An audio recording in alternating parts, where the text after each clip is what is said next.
it's all, parang ang nakakalungkot, when you try to, pag pinapanood mo yung mga video nila, it's all about money.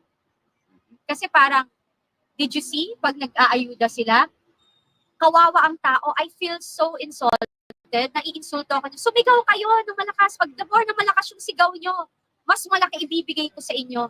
Parang, di ba parang, Pag di ka sumigaw, wala. Oo, anong tingin nyo sa tao? Ay nakakalimutan din ng mga politician na to, na yung perang yan, galing din sa atin, ng mamamayang Pilipino. So parang, natin yan. anong karapatan nyo na bibigyan kayo ng mas malaki? Alam mo, pag ganun ho ang takbo ng bibig or way ng pagkakampanya ng kung sino mang tatakbo dyan, huwag nyo botohin. Kasi ang way of thinking yan, pera.